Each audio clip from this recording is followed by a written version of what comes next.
Sister, make your circle bright.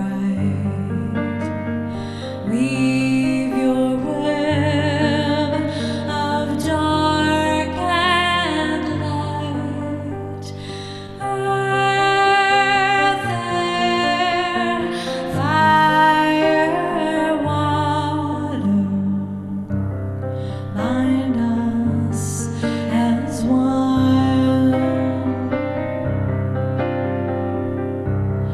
Bind us as one. Mister, guard this sacred night. Wield your word with strength and might. North, south, east and western, bind us as one.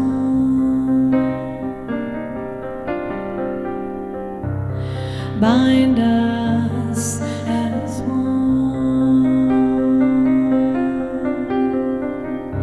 Bind us as one.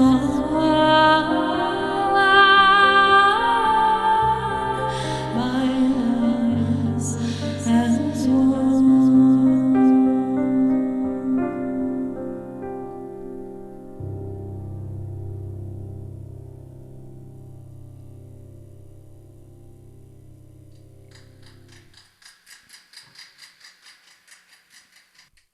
Oh, 80. Wait till you see all the comments that are in the chat box of people that are just Oh, I can't blown wait to away. see. I mean, Oh, I it's such a hear them pleasure, such a beautiful, darling. oh, just exquisite, Oh. so exquisite what you provide. Thank you so much. Thank you for having me, Scott, in the Peace Village. It's such an honor and a pleasure. I can't wait to play with you again tomorrow morning on Samhain. Tomorrow morning, that's right. Tomorrow What's morning. up? And again, remember everybody, you can learn all about it. She's got a beautiful website.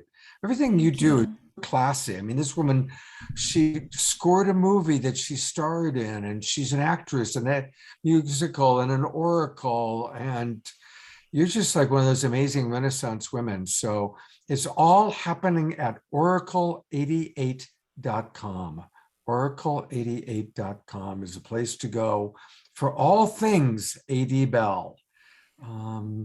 And Edie, you've just blessed us so much. And look at these albums that she has. She's got albums, she's got songs, she's got a lot going on. We got a lot of music, we got some movies. I got a documentary about Mount Shasta that's actually getting, we just wrapped filming, and so it's in post-production, so that's going to be really fun. Check out The Last Avatar on Gaia TV. It's a pretty fun little film, and thanks again for having me. Can't wait to see you tomorrow morning. I'll see you tomorrow morning. All right. Okay. Thank you, Edie. God bless you. Read those chat comments. All right. It is time for Dannion Brinkley. And I want to thank Dannion for being patient, but he's just such a brother. And as I introduced Dannion, there's kind of two parts. There's the part of Dannion that's kind of what he's famous for. He had a very significant near-death experience. He wrote a best-selling book about it. They made a movie about it with Eric Roberts playing Dannion. He wrote subsequent best-selling books. He had subsequent near-death experiences. So there's that part of Dannion. But I also want to share with you a part of Dannion that I've had the blessing to watch and to witness. Decades ago, Dannion dedicated his life to hospice, to supporting those who are near death, especially focusing on veterans, Dannion being a veteran himself. And probably, gosh, this was about 20 years ago, I was working on a television show called Strange Universe, and we did a show on Dannion and wanted to focus on what he was doing with hospice work. So I went out with my camera crew. Those were the old days when we had a big camera crews, and Dannion and I went to the Long Beach VA hospital, and we went into the ward with the men who were about to pass. And there was a young man there who had AIDS, and he was probably in his 30s. And we talked to him, and he was very clear that he was terrified of death. He didn't want to die. He wanted to live. He was afraid of death. He didn't believe in life after death. He was afraid that when he died, it was just going to be black and over. Dannion very gently said, spoke to him for a little bit and said, "Can I just hug you for a moment?" And the camera watches as they go into this hug. Well, that hug lasted for about a half an hour. I remember we had to keep changing the video reels. It's like, oh my God, what if they come out of the hug while we're changing reels? Luckily they didn't. Finally, after about a half an hour, Dannion pulls back, the camera pulls in on this young man, and tears are streaming down his face. He says, "Oh my God, there is a heaven. I'm going to go to heaven. There really is a heaven." Because Dannion had taken him and shown him heaven. That's Dannion Brinkley, and that's the side of Dannion that not everybody knows about. Thousands and thousands of people Dannion has helped, supported, to prepare them for the other side. So with no further ado, it is my honor to present my friend, my brother, Dannion Brinkley.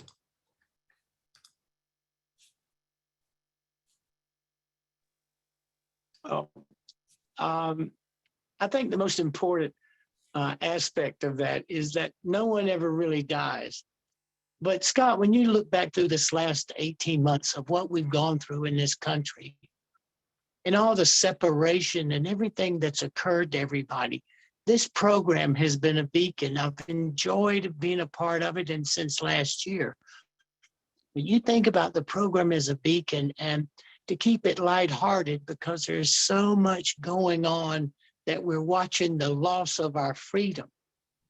But we also have to realize that there is a spiritual moment where the thinning of the veil is occurring.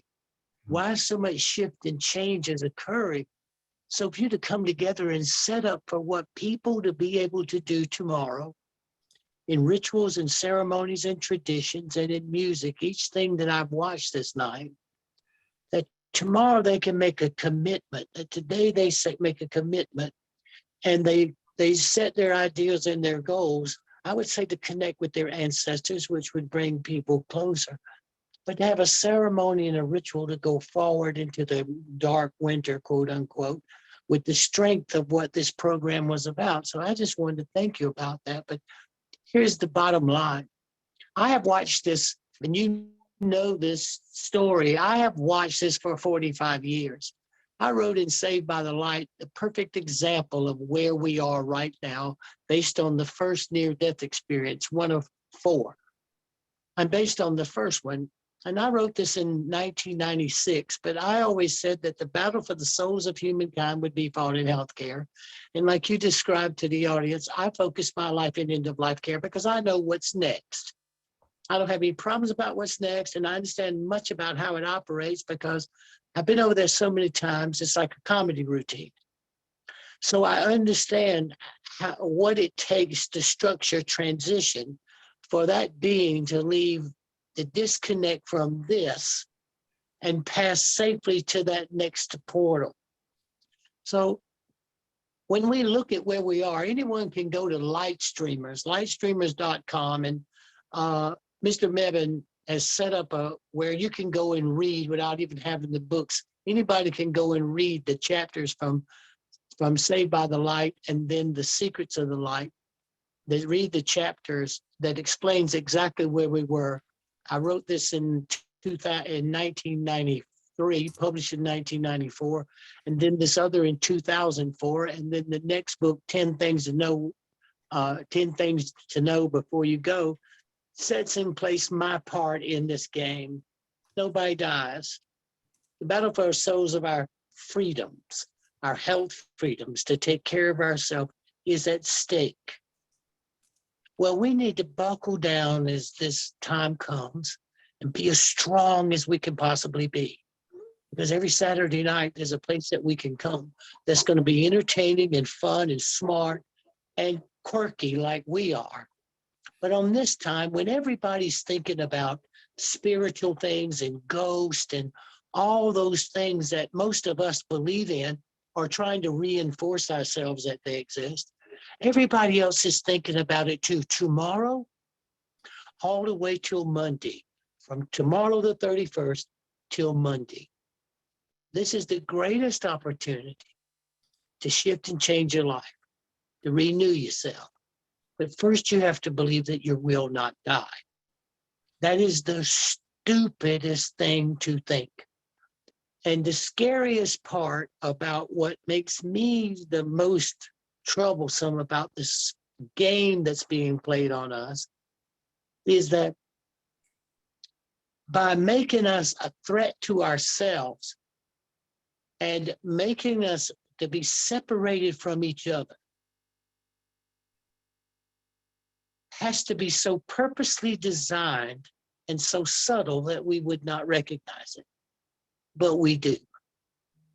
So what I propose is we who hold that spiritual lamp, and we who know that we are more immortal and spiritual than we are anything else, we have an opportunity to connect, to set that system, just the way Gwen was talking about it, to set up your system and to set up a physical action that sets forth in this time frame when everyone's thinking about ghosts and dimensions and our spiritual and what we're afraid of, like Greg was describing, what we're afraid of and what fears, and everybody now is scared to death of death. I swear to you, you will never die. It does not happen. It does not happen. I know it's really hard for you to have to pull back everybody and take a breath, that you're terrified, being manipulated, controlled, and giving away your immortal free will based on something that will never happen. Okay, now that troubles me, but I thank Scott and Deborah and all of you to come and to show up every Saturday night, and here we are a year later. And here we are deeper into the magic and deeper in the shifting of the consciousness and deeper into places of where we must be strong, we must be focused, and we must be our very absolute best. In this next year, everybody, the opportunity to transform reality and to embrace and engage the systems of failure to find spiritual balance back in this country. And we who have gathered on these Saturday nights, as quirky and as funny and as wonderful as we all are, we are the catalyst for that. So make sure you cast your perfect spell tomorrow, and make sure that you truly, truly appreciate the fact that you are not alone. You know, because we think about each other and we celebrate and I look and I get the emails and I celebrate everybody doing what they're doing, and that we are not helpless. The two things that position what I see happening to us emotionally is loneliness and helplessness. You're helpless twice, the day you're born and when you leave this world. And loneliness is the point of where despair sets itself. And we have been positioned that way. So somebody really, really smart has created all of this that's going on around us. But you know, it doesn't stop us from meeting on Saturday night. It doesn't stop us from being loving and playful, keeping our hearts open, and keeping focused that we have a job to do. The light must stay lit, and freedom of health care. The freedom of taking care and being responsible for yourself, which most of us have not been doing as good a job as we should. That's what must happen, everybody. So in this Hail All Saints Eve, all the way to the celebration of the saints. Remember, the Catholics got into it, and now there is the celebration of all the saints. Since people were going to celebrate their ancestors in the Celtic tradition, well, it was such a strong tradition through Europe because it's cold and miserable by October the 31st in Celtic times in Ireland and in Scotland. Okay, it's cold. So when you put it in that vein, you realize that that quiet opportunity of what everybody's thinking about is a golden opportunity for we to set our spiritual values, to connect with the people that we love and the people that love us, and finding a ceremony by reviewing what she did earlier and really finding a way to make that commitment because it's highly possible. So I have watched this occur for 45 years, everybody. And I've watched it happen based on the fact that I discovered absolutely that you will not die. Okay. And there's a good chance that none of you are going to hell, because if I didn't go to hell, nobody's going to hell. Trust me on that. But our biggest, strongest, most spiritually focused point is right now, we're in the middle of making a decision about who controls our existence. That is the scary part of what this Hail All Saints Eve. But we are hailing all saints. We're gathering in laughter and in joy and in the way that Scott Katamas has always been, as wonderful and as caring as Deborah and her creative, magical self, and those fairy ceremonies that turned into some of the most exciting times that's ever existed in the 80s and the 90s. So everybody, I want to honestly thank everybody who has gathered together, because it is so important that we collectively have a goal. And ours is to change ourselves tomorrow on this Hail All Saints Eve. And to celebrate the saints. On Monday morning, when you wake up, you celebrate the saints. You pick out one of the saints or someone that you looked at, and you individually celebrate that saint, because then you're capturing the energetic nature of the religious factions in the celebration of the death of the saints. There is Catholics and Hindus and everyone who has a time at which they celebrate their saints and honor their saints. So you would use that system because you have a collective consciousness of people resonating with it. And as you move into that field of intention, you never know what connection you make. Okay? So there are ways that people at certain times, at certain places, can use the energy of other thought patterns to achieve certain goals. That's why I've always been proud of you and Deborah about Saturday night.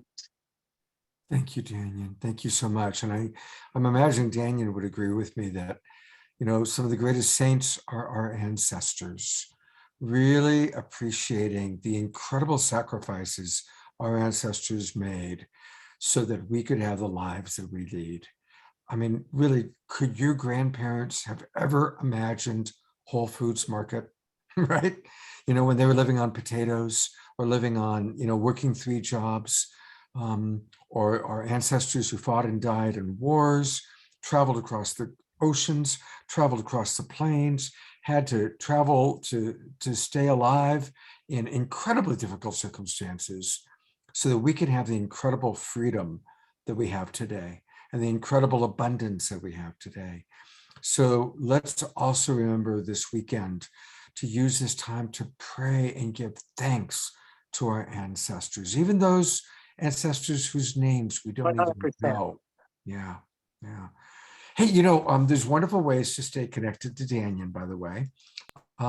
He's got a Facebook page, and I love what I saw at the top of your Facebook page when I went there right now. So thank you. And Dannion's pretty popular. He's got 10,000 followers. And then there's light streamers, Scott. There's also light streamers. I mean, Melvin houses a lot of stuff at lightstreamers.com. Okay, let me go there right now. If people want to be, anybody wants to be current right now with where I think we are, where I believe we are, and it's drawing from books I wrote 25 and 20 years ago. And if I've missed a single point in where I think we are, I want to hear from everybody to tell me where I missed? If I missed a single point of saying where would we be right now, tell me what it is. Because if we know where we are, then we can make the right decisions about where we want to go. What's that website? So you can go to Lightstreamers. Because I went to Excuse lightstreamers.com me? and it's not you. So what's the name of the website? Doesn't matter who it is. It's lightstreamers.com. It's just lightstreamers.com, punch in Dannion. Okay. Here we Yeah, it's go. easy. That's it. That's it? Okay, That's great. it. All right. So if we go to Good old lightstreamers.com. Southern country boy. Looks like fun. Here we go. Authors, lectures. There he is. There's Dannion Brinkley. Okay.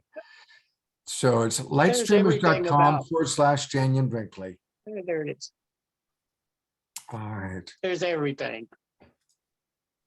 Dannion, thank you so much Shortest course. for The being with shortest us course and is sharing your Dannion. wisdom. And The hope we can Dannion do short- this many, the many Dannion All short Hallows course. Eve, Secret Samhains for many years to come. Because I sure do love you. And I love you, Scott.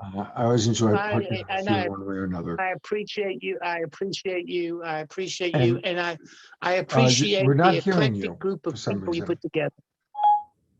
I put together the collective group. Can you hear me? No, I can, yeah.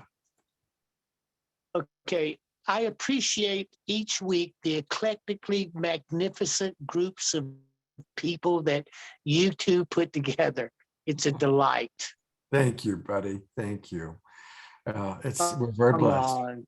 Very blessed. Love you so much, Dannion. Thank you so much. Anytime, and Scott, and everybody who's here, I love you very, very much. And I will cast a spell of love for each of you. Beautiful. Thank you, Dannion. Thank you. All right, Scott, be blessed. Take care, brother. Thank Trish, you. what do we got Good night. next? I'm so excited to share a little bit about our resident alchemist, magician, holder of several Guinness World Records. I didn't know, but I do now, and you know now. Lecturer of the Smithsonian Institute, repeat guest on Chris Angel's and Penn and Teller's show, and recognized by the Academy of Magical Arts, Society of American Magicians, and International Federation of Magic Societies, Jeff McBride has made an amazing and deeply special, just for us, for our eyes only, for your eyes only, just for you video. He has his own show tonight, so here we go, Jeff McBride.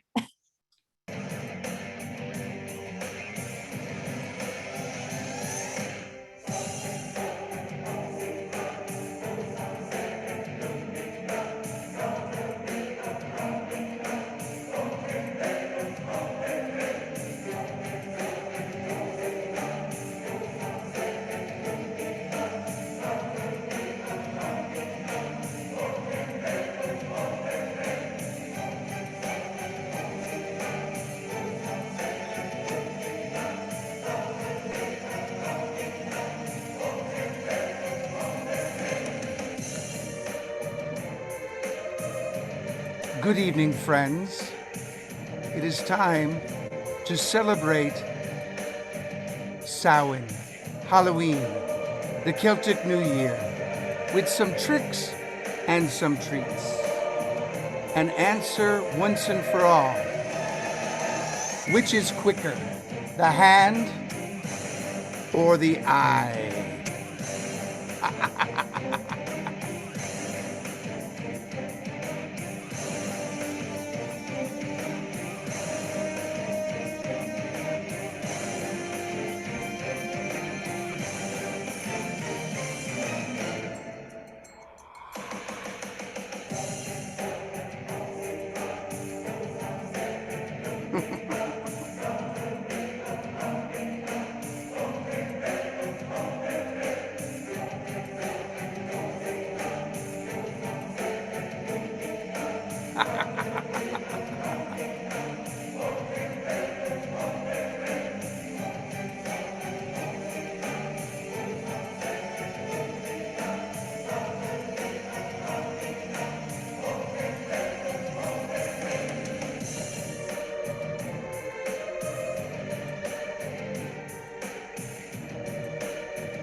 Which is quicker, the hand or the eye? Looks like the eyes have it.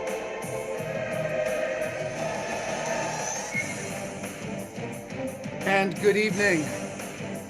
Happy Halloween, Global Peace Tribe. It is yours truly, Jeff Magnus McBride here with some sleight of hand magic for this trick-or-treat season. Now, I know that many of you have been spending your hard-earned money on candy. Well, the hand is quicker than the eye. Here is a little trick, and here is a little treat, one of my favorites. And welcome. This is a time when the veil between this world and the spirit world is the thinnest. It is the time to connect with our ancestors and to show them our gratitude for giving us our lives, and to connect with the spirits of the land, the spirits of nature. You see, the trees are alive, and the trees have stories to tell us. Tonight, we shall step back in time, 2,000 years ago, to the Celtic Islands, to the land of my ancestors, the Druids. Now, I know I don't look Druish, but indeed I am. And inside of this little purse, I have what is perhaps the world's greatest illusion. Would you like to see the world's greatest illusion? Yes? Yes? This is the world's greatest illusion.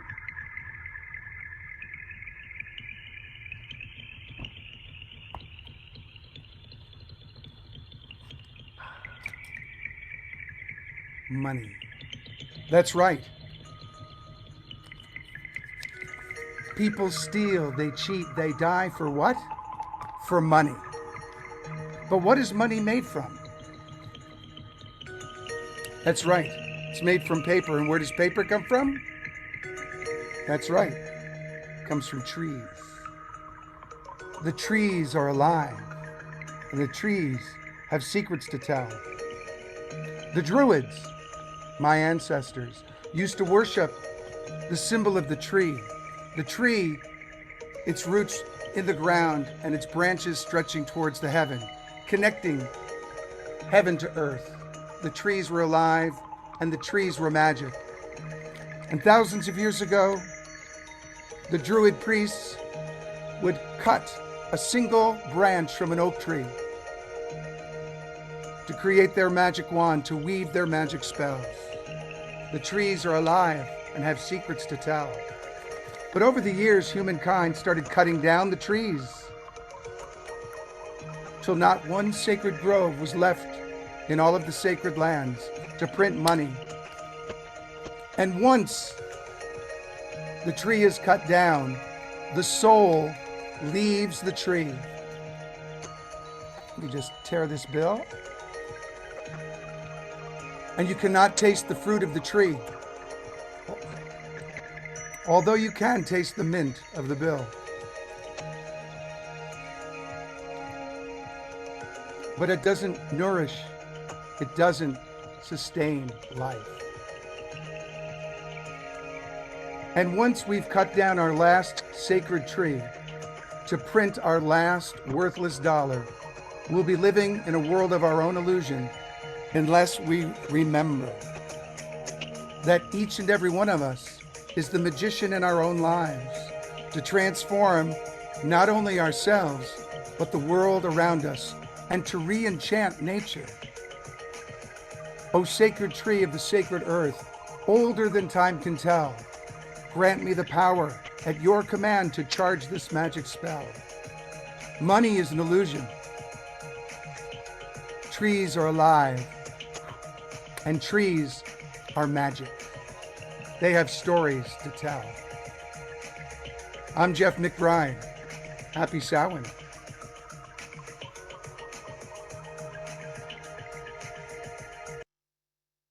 Wow. I just so appreciate Magick, and I so love Jeff. He is one of the top international magicians. He trained as Trish said, he recently stumped Penn and Teller. He trained Siegfried of Siegfried and Roy how to do sleight of hand. He trained David Copperfield how to do sleight of hand. And so it's really a blessing to have him on our show. And all the other magicians you've seen on our show, Sean Jay, Paul Draper, Heather, they all were students of Jeff's that Jeff referred to us. So Jeff is really the grand master of magic for Saturday Night Live, and we're really grateful for that. And to learn more. Dirty thing. Did you know he was on Star Trek? Yes. Yes, he was on Star Trek Voyager.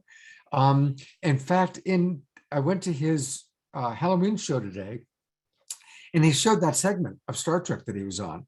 It was really, really cool. He was young Jeff McBride on Voyager. It's very cool, very cool. He's a star performer at Caesar's Palace.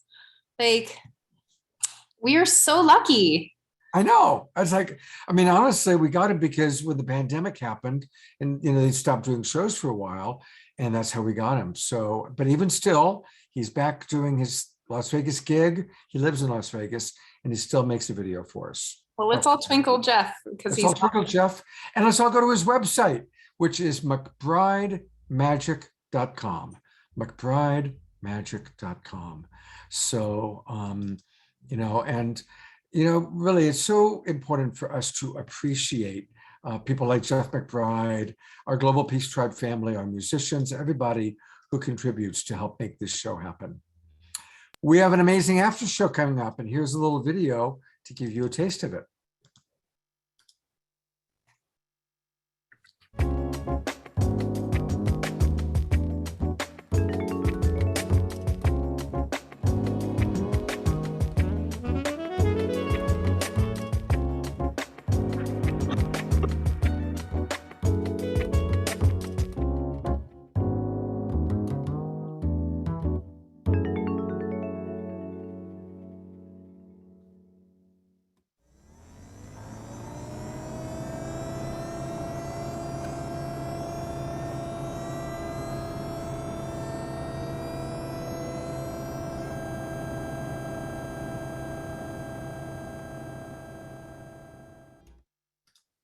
That's in 16 minutes or even less. Another wonderful part of our Global Peace Tribe, Trish, is, and he was on the show last year at this time, and that's the famous Mark Antony. And he's also doing 3 live shows elsewhere tonight, but he also made a video for us. So let's take a look and see what Mark had to say. And he's a best-selling author. He's very well known. He's the psychic lawyer. He's the psychic adventurer. And here's what Mark had to say for us. Anytime.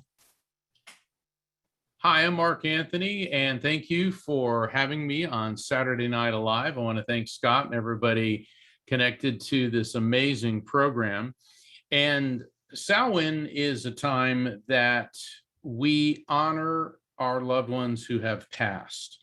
In Europe, it was referred to also as Hallow's Eve. And many people believe that the veil between this side and the other side has gotten thinner. But I have found as a psychic medium that the veil between this side and the other side is always very fluid.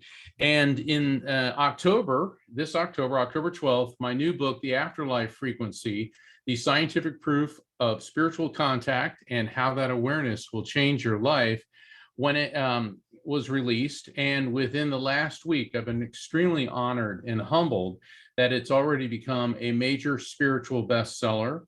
It's been endorsed by the world's top afterlife and survival of consciousness and near-death experience researchers. I understand that it has been submitted for a Pulitzer Prize. And just a few days ago, the film legend Shirley MacLaine, who was the first major celebrity to go public with her beliefs in spirit communication, psychic ability, and reincarnation, recommended it in her newsletter. So that's my book, The Afterlife Frequency, on sale worldwide. And the thing about this is what got the wheels turning for me is the best friend that I ever had. His name was Billy. and we were 11 years old when we met. We went to junior high, high school, college together. After college, he went to Japan to study Japanese, and he learned to speak Japanese, Cantonese, Thai, and Indonesian. I went to law school, and he invited me to go to Asia with him. And so a couple of years after law school, I spent about 2 months in Asia with him. And even though we had both been raised in the Catholic faith, I mean, my parents were mediums, I'm a medium, so we have a very broad interpretation of faith. He was an atheist. And we had this ongoing debate about spirit communication. And he said, I don't really believe that, but I don't get how you do the psychic thing. And so this was an ongoing discussion that we had our entire lives. And one of the greatest honors of my life was performing his wedding ceremony. He married this wonderful woman from Japan, and it was one of those shining days in my life. I was standing there marrying my best friend to my new best friend. My parents were there, his parents, all of our friends from high school and college. And I look back on that as one of those beacons of light. And sadly, a few years later, he passed due to suicide. Needless to say, I was crushed. About a year after that, I was on tour when my first book, Never Letting Go, was released. And I was at the Stanley Hotel in Estes Park, Colorado. And there was a paranormal convention, and I was one of the speakers. And I had just finished giving my presentation. So there I am in the great, the conference room, and I'm signing books. And my manager, Rocky, who travels with me, she's walking around looking at all the paranormal investigation equipment, because the Stanley Hotel has a reputation for being haunted. So it was the perfect venue for this. And she's walking around looking at the different types of equipment that scan the EM, the electromagnetic frequency. She's walking by this one table. It was manned by this guy named Scott. He's a very well-known investigator, paranormal investigator. And he was showing her the spirit box. And as she walked by, out of this box, she hears, "Get Mark." And she stops and look at it, and Scott's like, "Do you think he means you're Mark Anthony?" And it says, "Get Mark." And so I hear, I'm signing books, and I'm hearing, "Mark, get over here, get over here." And I'm looking, and a crowd's forming. So I get up and I run over, because I'm like, "What is it?" And as I'm coming up to the table, all of a sudden I hear, "Dude." And I stopped, and I'm looking at this, and I look at Rocky, and tears are coming out of her eyes. She goes, "Mark, that's," and before I could say anything, I hear from this machine, "Love you, bro." And the tears just started coming out of my eyes too. And she goes, "Mark, that was Billy's voice," because she knew him too. And I go, "It was." And see, he always called me dude and bro. That's what we called each other, because we grew up. Oh, go ahead. In the surfing culture of East Coast, Central Florida. And the investigator said, "This is highly unusual. Not only did this entity speaking through this machine call Mark by name, but both of you positively identified the voice." Well, of course, I was overwhelmed, and I'm a medium. So, I'm used to spirits getting their message through. But there was more to it than that. And it led me to contemplate and realize this is a term that I call spiritual synchronicity. This wasn't just him leaping out, because he got an opportunity to communicate with me. As a medium, he can come through to me when he chooses. But then I realized he was the atheist. He always told me there's no science to prove this, there's no technology. Yet what did he choose to communicate with me? A piece of technology. And that got my wheels turning. And that is one of the factors that led to me writing The Afterlife Frequency, because in this book, I explained the different forms of spirit communication, whether it's something like this, or through a medium or a visitation that you may receive in a dream, or a near-death experience, or a shared crossing experience when a loved one is dying and transitioning to the other side, and that person sees spirits around them, or perhaps an out-of-body experience. And what my years of research and my personal experiences as a medium have shown is that they're not all separate phenomenon, but they're all different forms of interdimensional communication, which are based on energy transfer and frequency alignment, and which can be explained through quantum physics. So I'm going to pause it only because I promised Jay we would be done by 8:30.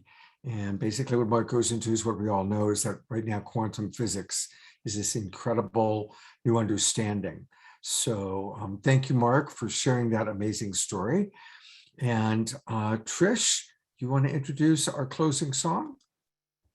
I do. And I don't know if you guys caught, or y'all, sorry, no gender specifics. Y'all, if y'all caught that and didn't, go back to the beginning of the show, because who we have is someone who's really unique to the show, but also is creative and handsome and wonderful. And I'm so inspired to introduce Travis Puntarelli, also known as Balladeer. Oh, handsome! Thank you. I'm feeling fine tonight. I want to speak for some folks that have been remarked on this evening, and it's my favorite time of year because we do the trick or treat, and this has been a real treat. But I also want to acknowledge that when the veils are thin, lots of people jump over and across. This one is about some of the little folks. Last time I tried this, the power went out. So hold on with me. Is a goblin pretty? No, the ugliest of beasts. And if you saw one in the light of day, your heart would quit its beats. But if you saw one in the midnight, in the shadow or the silhouette, well, then you would see something that you never would forget.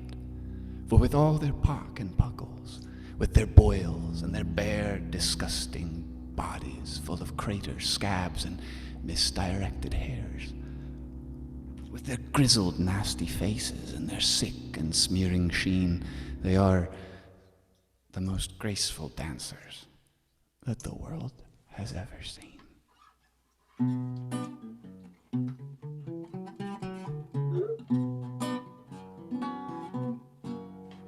Mother, I've been living with the goblins under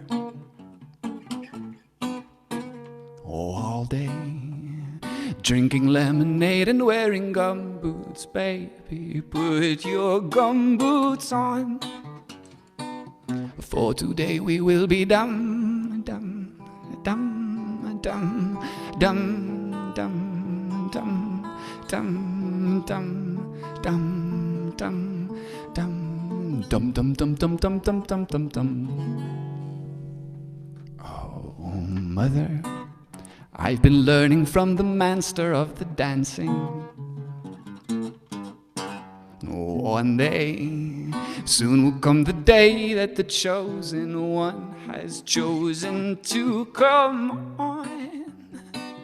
On that day we will be done, done, done, done, done. Dun, dun, dun, dun, dun, dun, dun, dun, dun, dun, dun, dun, dun, dun, dun, dun. There is a recipe for having dreams come true. I know such secrets, I'll share them with you.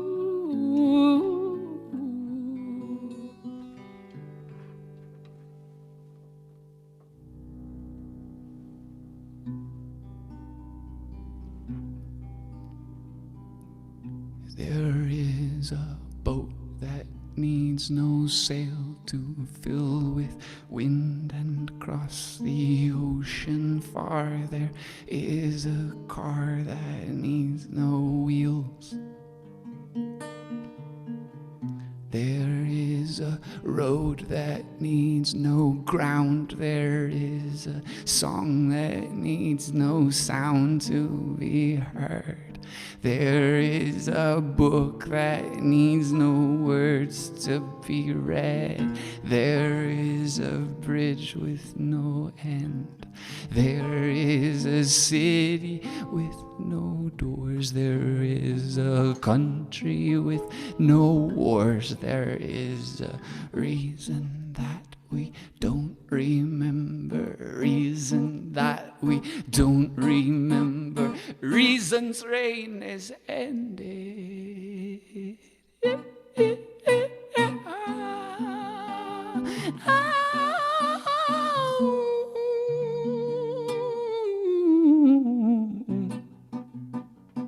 we go. Deep in the high on the hill, the king of carols drank his fill from wooden barrels. I have tasted everything, he said. Gather round my court and kingdom. If there's songs, then you must sing them. I cannot be singing if I'm dead.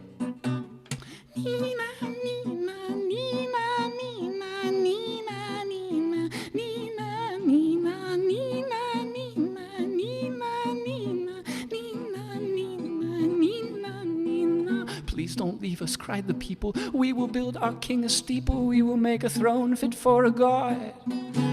So they gathered glass and metal, married them to bass and treble, raising up a tower from the sod.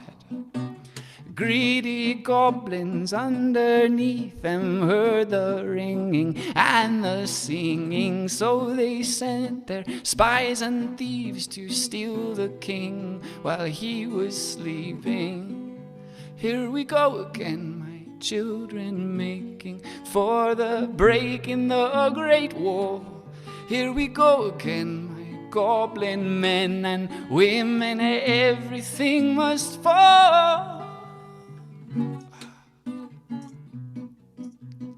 Here we go. Oh, deep in the nighttime creaks and clatters, through the cracks between the patterns climb the crickled children of the clan. There they hatched their master plan. They turned the tower on itself and then they turned it on again and ran.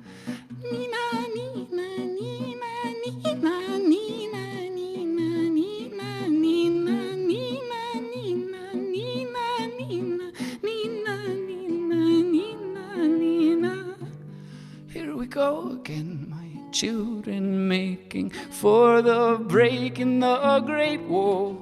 Here we go again, my goblin men and women, everything must fall.